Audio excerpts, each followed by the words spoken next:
So today, we're going to talk about something I think we all wrestle with, this constant pull between following a path someone else laid out and listening to that quiet voice inside. It's all about finding your inner compass. I mean, have you ever just felt completely lost in a sea of advice? It's like everywhere you turn, there's a new book, a new influencer, a new guru, and they're all promising the answer, right? The one true way to live your life. And honestly, it can be so overwhelming. You can end up more confused than when you even started. And this is where all that noise comes from. The world is just packed with these massive systems.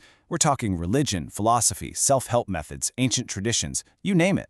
Now, a lot of them hold some real wisdom for sure, but with all these voices yelling for your attention, how in the world are you supposed to hear yourself think, let alone find your own way?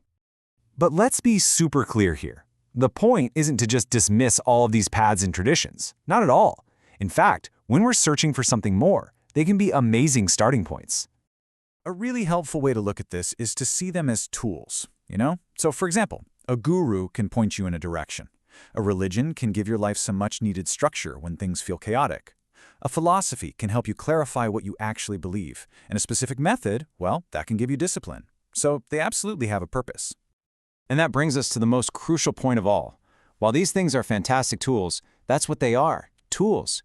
They are not the destination. The source material just says this so perfectly.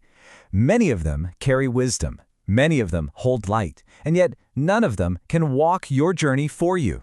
I just love that. It means, they can light up the path ahead, but at the end of the day, you're the one who has to take the steps. That's all on you.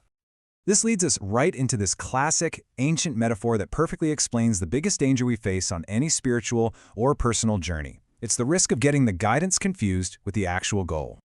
Let's break this down. So on one side, you have the pointing finger. That's all the stuff we've been talking about. The methods, the rituals, the teachers, the concepts. They are pointing at something. And on the other side, well, that's the moon. That's the thing they're pointing to. That's the living truth, that feeling of presence, of reality.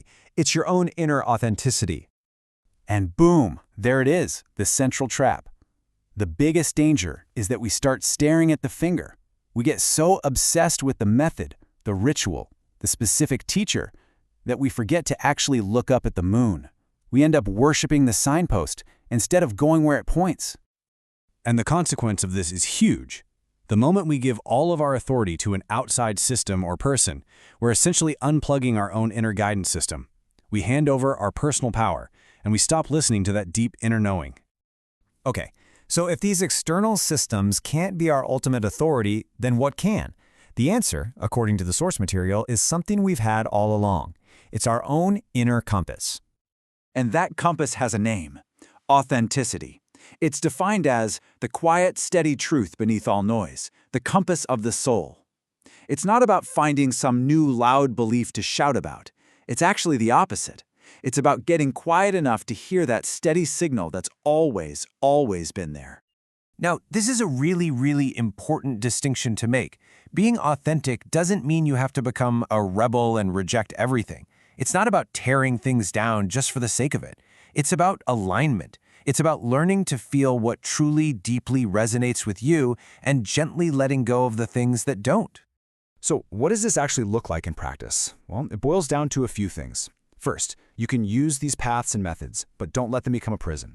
Second, you can absolutely learn from teachers, but please don't worship them. And maybe most important of all, embrace wisdom wherever you find it, but never, ever surrender your own power to think for yourself. And all of this leads to a conclusion that is just so powerful and, honestly, so liberating. If we're meant to follow our own inner compass, that means our journey has to be, by its very nature, deeply personal. Which, of course, brings us to the million-dollar question, the one every seeker eventually asks. After all this searching, all this confusion, which one is it? What is the one true path? The answer is so simple and yet so profound. There isn't one. There just isn't. Because the whole idea that there's a single path for everyone completely misunderstands what truth even is. See, the reason there's no single path is because truth isn't a static idea or a doctrine you can just memorize from a book. It's described as being alive. It's a presence. It's an experience you have to live into. It's not something you know with your head. It's something you become with your whole being. And that's really the ultimate takeaway here. Your path isn't supposed to look like anybody else's. It can't, because it has to be lived from your core, from the inside out. It's your story, your adventure, and no one else can live it for you. So I'll just leave you with this final thought to chew on. What if this whole spiritual search isn't actually about finding some hidden truth out there somewhere? What if the real goal is just to get quiet, tune into that inner compass, and simply align with the truth that you already are?